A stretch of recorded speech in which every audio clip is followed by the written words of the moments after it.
ഞാൻ പറയാൻ പോകുന്ന കാര്യം ചിലപ്പോൾ നിങ്ങളിൽ ചിലർക്കെങ്കിലും അക്സെപ്റ്റ് ചെയ്യാൻ മടിയുണ്ടായിരിക്കും. ഇത് കേൾക്കുമ്പോൾ തന്നെ പലരും ഞാൻ പറയുന്നതിനോട് എതിർപ്പും പ്രകടിപ്പിക്കാം. പക്ഷേ 2026 പല സംസ്ഥാനങ്ങളിലെയും തെരഞ്ഞെടുപ്പ് ഫലങ്ങൾ സൂചിപ്പിക്കുന്നത് ഇനി തെരഞ്ഞെടുപ്പ് എന്ന പ്രക്രിയ ഇന്ത്യയിൽ നിന്ന് തുടച്ചു മാറ്റപ്പെട്ടേക്കാം എന്നാണ്. കാരണം പല സംസ്ഥാനങ്ങളിലെയും ഫലങ്ങൾ വെറും ഒരു ഭരണമാറ്റം എന്നതിലുപരി പ്രതിപക്ഷമുക്ത ഭാരതം എന്ന നിലയിലേക്കാണ് കാര്യങ്ങൾ കൊണ്ടുപോകുന്നത്. 2014 കേന്ദ്ര ആഭ്യന്തരമന്ത്രി അമിത്ഷാ കോൺഗ്രസ് മുക്ത ഭാരതം എന്ന പ്രയോഗം ഒരിക്കൽ ഉപയോഗിച്ചിരുന്നു. എന്നാൽ ഇപ്പോൾ അത് മറ്റൊരു തലത്തിലേക്കാണ് കടന്നിരിക്കുന്നത്.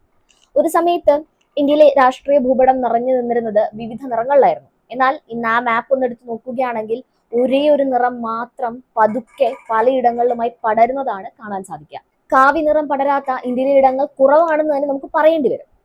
ഇനി അന്ന് അമിത്ഷാ നടത്തിയ പരാമർശം പലരും അതൊരു രാഷ്ട്രീയ മുദ്രാവാക്യമാണെന്ന് കരുതിയിരുന്നെങ്കിലും ഇന്നത് പ്രതിപക്ഷ മുക്ത ഭാരതം എന്ന നിലയിലേക്ക് എത്തി നിൽക്കുകയാണ്. അങ്ങനെ ഒടുവിൽ പ്രതിപക്ഷം തന്നെ ഇന്ത്യയിൽ നിലനിൽക്കുമോ എന്ന ചോദ്യമാണ് ബാക്കിയുള്ളത്. അതിനെ സാധൂകരിക്കുന്ന ഏറ്റവും വലിയ ഉദാഹരണം പശ്ചിമ ബംഗാളാണ്. അവിടെ തൃണമൂൽ കോൺഗ്രസ് എന്ന പാർട്ടി മാത്രമല്ല തോറ്റത്, ഒരു രീതിയിലുള്ള രാഷ്ട്രീയം കൂടിയാണ് ഇല്ലാതായത്. വർഷങ്ങളോളം സ്വന്തം വോട്ട് ബാങ്കിൽ അടിയുറച്ച് വിശ്വസിച്ചിരുന്ന പ്രാദേശിക പാർട്ടികളെ ദുർബലപ്പെടുത്തിയാണ് BJP ഇക്കണ്ട നേട്ടമൊക്കെ ഉണ്ടാക്കിയത്. BJPക്ക് പകരം ഒരു സാധാരണ പാർട്ടി ആയിരുന്നെങ്കിൽ ഇത്തരമൊരു വിജയം അസംഭവമായിരുന്നു എന്ന് തന്നെ പറയാം. പക്ഷേ BJPയെ സംബന്ധിച്ചിടത്തോളം അവർ കൃത്യമായി പ്രവർത്തിക്കുന്ന ഒരു ഇലക്ഷൻ മെഷീനാണ്. ഒരു തെരഞ്ഞെടുപ്പ് ജയിച്ചാൽ ഉടനെ ആഘോഷങ്ങൾ മാത്രം നടത്തുന്ന പാർട്ടികൾക്കിടയിൽ അടുത്ത തെരഞ്ഞെടുപ്പിനെ നേരിടാൻ അപ്പോൾ തന്നെ തയ്യാറെടുക്കുന്ന ഒരു സിസ്റ്റമാണ് BJP. ബൂത്ത് ലെവലിൽ വരെ കൃത്യമായ പ്ലാനിങ്, ഓരോ വോട്ടറെയും കാറ്റഗറിയാക്കി ടാർഗറ്റ് ചെയ്യുന്ന രീതികൾ, സോഷ്യൽ മീഡിയ മുതൽ ഗ്രൗണ്ട് വരെ ഒരേ നറേറ്റീവ് പുഷ് ചെയ്യുന്ന സ്ട്രാറ്റജി, ഇതെല്ലാം ഒരുമിച്ച് വന്നപ്പോൾ പരമ്പരാഗത രാഷ്ട്രീയ ശൈലി അതിന് മുന്നിൽ നിലകൊള്ളാൻ കഴിയാതെ നിലംപരിശാവുന്ന കാഴ്ചയാണ് ബംഗാളിലടക്കം നമ്മൾ കണ്ടത്. പ്രതിപക്ഷം ഇപ്പോഴും 2010 രാഷ്ട്രീയമാണ് പയറ്റിക്കൊണ്ടിരിക്കുന്നത്. പക്ഷെ BJP 2026 എത്തിയത് അവർ അറിഞ്ഞിട്ടില്ലെന്ന് മാത്രം. BJP നേരിടാൻ വേണ്ടി ഇന്ത്യ സഖ്യം വരെ പ്രതിപക്ഷം ഉണ്ടാക്കി. എന്നിട്ടോ ഗ്രൗണ്ട് ലെവലിൽ പോലും തമ്മിലടി. പിന്നെ എങ്ങനെ സക്സീഡ് ആവുമെന്ന പറയുന്നതാണ് മനസ്സിലാവാത്തത്. ഈ ബംഗാളിലെ തോൽവി കൂടി ആയപ്പോൾ ദേശീയ രാഷ്ട്രീയത്തിൽ പ്രതിപക്ഷത്തിന് ഉയർത്തിക്കാട്ടാനുള്ള കരുത്തുറ്റ ഒരു മതിൽ കൂടിയാണ് നഷ്ടമായിരിക്കുന്നത്. മമതാ ബാനർജിയുടെ വീഴ്ചയെ നമുക്ക് വെറും ഒരു പരാജയമായി മാത്രം കാണാൻ കഴിയില്ല. BJPയുടെ ചിട്ടയായ ദീർഘകാലാടിസ്ഥാനത്തിലുള്ള പ്രവർത്തനത്തിന്റെ വിജയം കൂടിയാണത്. ഈ തമിഴ്നാടും കേരളവും പോലെയുള്ള ചുരുക്കം ചില സംസ്ഥാനങ്ങൾ ഇന്നും BJPക്കെതിരെ നിലകൊള്ളുന്നുണ്ടെങ്കിലും അവിടങ്ങളിലെ വോട്ട് വിഹിതത്തിലും സീറ്റ് നിലയിലും ഉണ്ടായ വർധനവ് വരാനിരിക്കുന്ന മാറ്റങ്ങളുടെ സൂചന ആയിക്കൂടെ എന്നും വിലയിരുത്താവുന്നതാണ്. നമ്മൾ ഇനി നോക്കാൻ പോകുന്നത് എന്തുകൊണ്ടാണ് ഇന്ത്യയിലെ പ്രതിപക്ഷം ഇത്രത്തോളം ദുർബലമാവുന്നത് എന്നതാണ്. ഒന്നാമത്തേത് പ്രാദേശിക പാർട്ടികളുടെ അമിത ആത്മവിശ്വാസം. തങ്ങളുടെ വോട്ട് ബാങ്ക് ഒരിക്കലും തകരില്ലെന്ന ആത്മവിശ്വാസത്തിലായിരുന്നു പല പ്രാദേശിക നേതാക്കളും.